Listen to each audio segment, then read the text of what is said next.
Tuesday on our show, Stephen A. Smith said that he's hearing that if Kevin Durant doesn't stay in Oklahoma City, LA is his primary objective as a landing spot as opposed to South Beach or even his home of Washington. Kevin Durant responded to this on Friday. Here's what he said. I don't talk to Stephen A. Smith at all. Nobody in my family, my friends, they don't talk to Stephen A. Smith, so he's lying. If you ask me a question, I'll talk about them. But like I said before, I have people who I talk to about everything, and I know for a fact they didn't talk to him, so he's making up stories. Stephen A., waiting to hear what you had to say about this all weekend. I know a lot of people are. What's your response to this? Well, my first response, Molly, Skip, is that I'm incredibly happy that this happened on a Friday after First Take, because I will openly confess to you that had I had to come on the air that next day after reading somebody questioning my credibility and my character, I can promise you it would have been very bad. Kevin Durant is the one that's lying. I have interviewed Kevin Durant. His rookie year, I interviewed him at his home in Seattle. I interviewed him years ago when we were in Orlando for SportsCenter. I've talked to him on several occasions, literally within the last year, where we've run across one another at an arena. Or one time we saw each other at 40-40, because obviously he's being repped by Rock Nation right now, whatever the case may be. No reporting that went on in that regard. Right. Just pleasantries and things of this nature. That statement that he came out with, that was a surprise to me, because I had no idea that he had any kind of problem with me whatsoever. Okay? I wasn't aware of it, so it was news to me. That's point number one. Point number two is, what it comes down to is that Kevin Durant is trying to put me in some kind of jacket or whatever the case may be. Let me be very, very clear, my brother, it does not fit.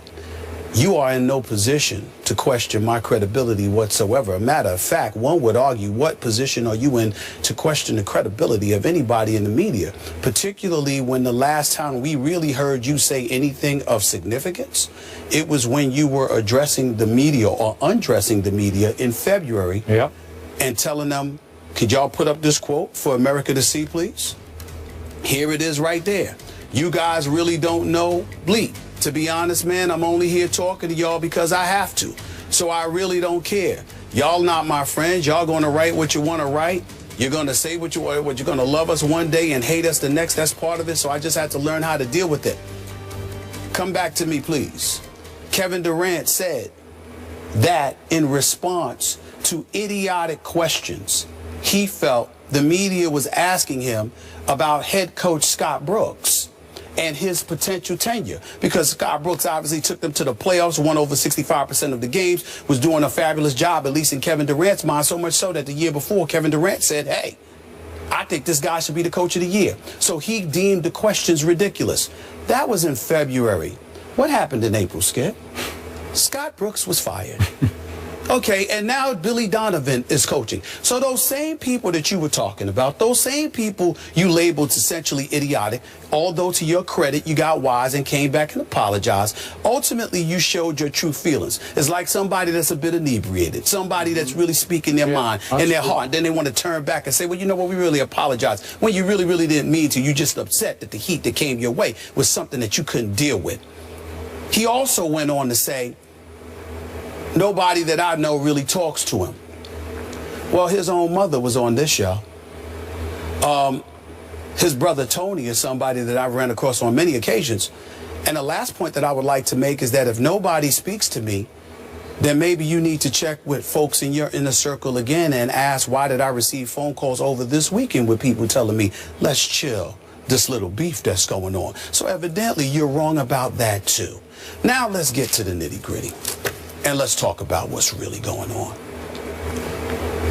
I sit here today incredibly offended by the personal attack that this man has put against me. Even in the midst of all of that, Let me tell you, Skip Bayless, Kevin Durant is a good dude. His family is wonderful. He's wonderful. There's nothing negative that I have to say about this person as a human being. I am addressing what he said about me. I am not attacking Kevin Durant. As I said on my own Twitter account, in response to him, the game is better when he's playing. Sure. I consider him one of the top 2 players in the world. How many times have you sat here and heard me say, Skip Bayless, I consider him one of the best professional athletes as a person I have ever met in my life. He is that decent and that good of a young man, which is why it disappoints me that I have to sit here and address him the way that I have to address him. Because the reality is that, number one, you don't know who I talk to. Number two, if I'm so wrong, why haven't you not signed an extension with the Oklahoma City to stay for years and years to come? Is it not you that alluded to how you're willing to entertain free agency? Are you trying to tell me you're not going to consider the second largest market in the United States of America, particularly with Kobe Bryant scheduled to depart? And it's clearly a home that Russell Westbrook, who starred at UCLA, might not mind going to a year after you go, if indeed that were the case. All of these things that I said make absolute sense. At no time did I say that I spoke to Kevin Durant. At no time did I say that I spoke to people in this inner circle. I recall an individual by the name of LeBron James who wasn't speaking to anybody, but who broke the story that he was going to South Beach. Since when do I need to sit there and speak to people that you deem trustworthy individuals to find out what is going on with you? Which brings me to the issue that I unapologetically, not shy about it, and more than willing to address. Let me say this, because I know that we as reporters don't like to say this because it comes across as, you know, a bit boisterous or whatever the case may be. I'm sorry, Skip Bayless. My career spans 20 plus years. How many reporters do you know has broken as many stories as I have?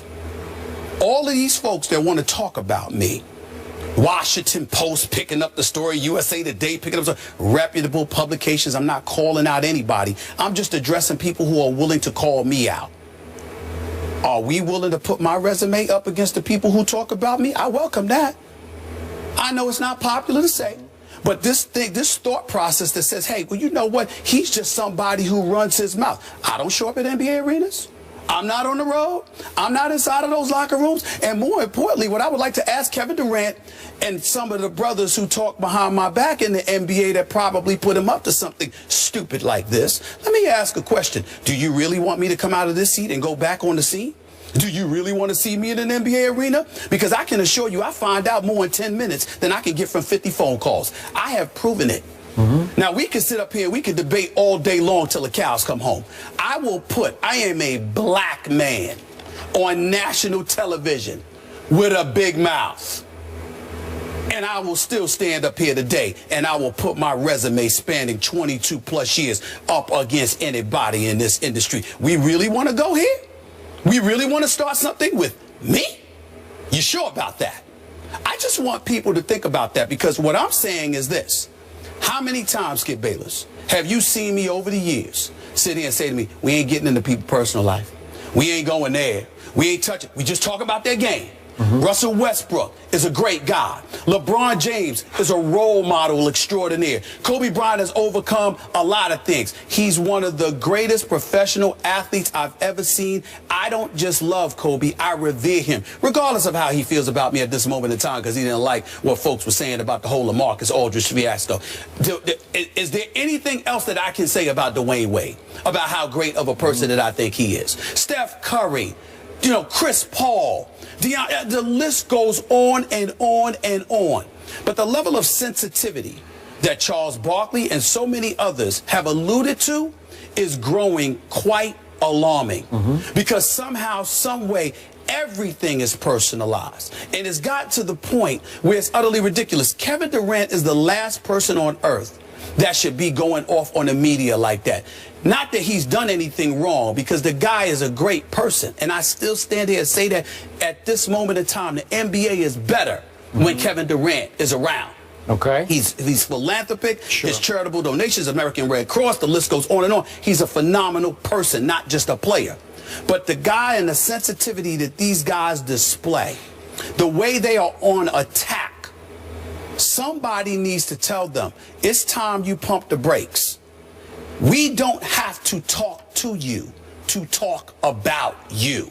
You want to start something, that's just not the wise thing to do, especially when you have no validity. I am going to repeat. I said, if Kevin Durant decides to leave OKC, I'm hearing that LA is a prime spot that he is considering. Not to say he's not considering DC, Miami, New York, or whatever. That's what I heard. I'm not lying. If I were wrong, Kevin Durant would have signed his extension with OKC. Okay? You being represented by Rock Nation. I know these boys. They're not small timers. They don't want Kevin Durant just because his name. They want him because this brother's going to do big things, and they're going to see to it that he's going to do big things. Are you trying to tell me these large markets are not a consideration? I said nothing offensive about him. I will not say anything offensive about him. I still stand here today telling you he's a good dude, but he's wrong. And the guys that put him up to it in their own way. I'm not talking about literally his comments, but in their own way, with their chirping behind my back all the time. They're wrong too. And the sensitivity that these guys are showing, they are making unnecessary enemies. I am not one of them. I won't be. I got too much love and respect for who these guys are and what they mean to my community. Okay. But I will say this lastly. You don't want to make an enemy out of me.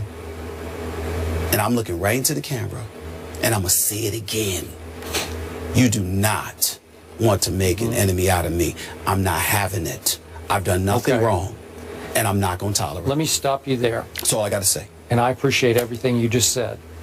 Do you realize you do not need to defend yourself on this, this issue? Yes, I do. Your track record as a reporter doesn't just speak for itself, it screams for itself. Because nobody I know, and I know a lot of NBA reporters, is any more plugged in on every NBA level, top to bottom, than you are. I know there's some great reporters out there, but no one has been more consistently accurate on the news, little and big, that has been broken than you have been. I hang my hat every day on your reporting on this show.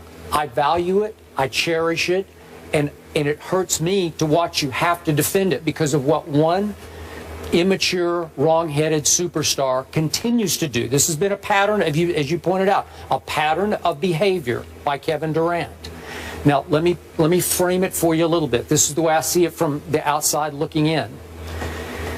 You love this guy as a player. You've sat in that seat morning after morning and defended him and lauded his play. Am I right? I mean, I've lauded both his play and him as a man. As a man. So I'm sure a part of you is stung by this, that he would do this to you after all the support you have voiced for him. Am I right? Yes. Okay, now let me look at it from his side. I know for a fact he has worked hard to eliminate the size of his circle around him, that he's tried to tighten the circle of people close to him. And now it's down to pretty much a manager and an agent, and that's it. So I think he was stung that somebody that's no longer in what he considers his really tight inner circle is speaking to you, and he's paranoid about that. It doesn't matter, because you know a lot of people who know a lot of people, and I have no doubt that what you said is dead on and has been operating somewhere in Kevin's thoughts. It just put him in a little bit of an awkward position, but he could have handled it if he would just grow up. He could say, look, my heart's in Oklahoma City. I have no plans to leave here. Respect what Stephen A. says, but right now that's way off base because this is what I'm going to do. There's a way to handle that that would make you, it wouldn't put you in an awkward spot, because when you use the operative word, he's lying, I know that's going to push the deepest hot button in you, because now your integrity has been called out and questioned. Remember this about Kevin Durant. He is playing under the most protective anti-media bubble in all of the NBA. erected by the Oklahoma City Thunder. Am I right about that? Yes. They're so out of bounds in how they're teaching these kids to deal or not deal with the media, because the media can be their friend. Most of those reports, the great story was done last year that we talked about on the Oklahoma City media and all the paranoia of the franchise. I don't know why it is, but it has now infected both, I think, Kevin Durant and Russell Westbrook and how they deal with the media. Is that fair to say? To some degree, it appears that way. Yeah, it appears that way. So I relate to you because you remember it's been, what, 5 years ago? Listen, there was no bigger Durant fan in the media than I was when he was a freshman at Texas. We're going back to our cold pizza days. I used to every day say, this Kevin Durant is going to win scoring titles, plural, in the NBA. And the people I was debating would laugh and scoff at me. And then they lost by 21 in an early NCAA game to USC, Nick Young and company. And everybody said, you're going to be so wrong about this. And I continued to fight for my guy, Kevin Durant, until what happened? He turned on me as soon as I started criticizing his buddy Russell Westbrook for shooting a lot of Kevin shots. What did he tell the Oklahoma City media? Skip knows nothing about basketball. And it hurt me. It hurt my heart. I told you that on air. Like, what are you doing to me? Why me? Why would you bite the hand that's been feeding you? And then I said it again after what he did at the All-Star weekend. You're biting the hands that fed you the MVP. These same guys who voted you the MVP, you're telling them they don't know anything about basketball? That's so wrong-headed. It's so out of bounds. It's so immature.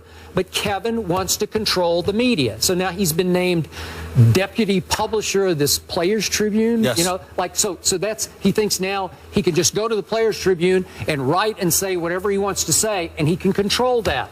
Well, you can't, Kevin, because the pen, so to speak, in this case it's the media, is mightier than the sword. You know that. Well, the thing about it is this. It's sad because Kevin Durant, I'm just sitting there and I'm like, who's bothering him? Who is bothering him? Where is the animosity coming from? And from the, you know, and this part is not about Kevin Durant. This part is about the fourth estate. This part is about the media. You had better wake up. It's real nice to gravitate to the headlines or whatever the case may be. But I got this chair. I get to respond. You do. And not only am I speaking up for myself, I'm doing something that's not done for me often.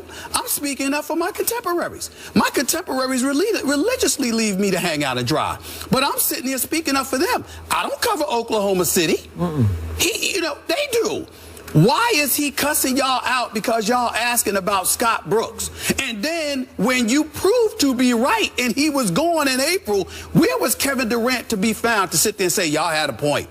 Y'all were right. I was wrong. I shouldn't have done that because clearly y'all knew something that I didn't know. Absolutely nothing. And so what you have is a situation where you have folks in the media who don't have our voice. And they're sitting there and they're using these headlines and pouncing on it. And, you know, you think you uplifting the athletes, and the athletes are feeling emboldened because they get to come at us any old way. Well, that's most of us. Not here. I'm not trying to, shoot, I know how potent you are. I'm not trying to dismiss Skip at all. But Skip ain't me. Put that camera back on me. Skip ain't me. And I ain't Skip. I'm not having that. I have been more fair. And I'm going to put that out there. You can say, well, you could put in Kwame Brown, Slava Medvedev, all of this stuff. I'm joking around with names of guys that I think can't play. But when it comes to the meat and potatoes of what's going on in guys' lives, what's going on with people close to them that affect their life and affect their performance on the basketball court, what do I say? Zero. Nothing. They want to use the example of Allen Iverson. Allen Iverson is my man. Don't compare yourself to Allen Iverson. That's like my little brother. We're that tight. You understand? So there are things that I may have done. You might look at it as wrong, but I looked at myself as trying to help him. And now we're as thick as thieves and we're as tight as ever. I love Allen Iverson in ways that I will never love most of these guys. But I respect them because I know what they mean to my community. I know what they stand for. And I know that by and large, they're even better as people than we give them credit for. But the level of sensitivity and the level of immaturity is leading you down a wrong path. And this much I can promise you. And I want to say this to Kevin Durant again. This ain't no damn jump shooting contest. This ain't me playing on a basketball court. I couldn't shine your shoes. But this is a different arena. And the one thing I can promise you, you will never have the last word. There's a level of respect that I have continuously showed, and I will continue to show it, because I know what kind of young man that dude is. But he made a mistake here, and I feel the need to call him on it. I couldn't let it go. And from now on, this implication that I don't know stuff, y'all better think twice about that. Because when these NBA games come, you're going to see me at these arenas. And remember what I said to you. I can find out more in 10 minutes at a basketball arena than I can on the phone with 50 different people inside of 2 weeks. Think about that and ask yourself, do you really want to go there? I sincerely hope that I don't have to have this conversation with anybody again. Let's move on. Appreciate it. Let's leave it there. And to your haters, if you don't like somebody, Stephen A., but you watch everything they do, you're a fan. You both have a lot of fans. I've said this to Skip before. Much more First Take after the break. Keep it here.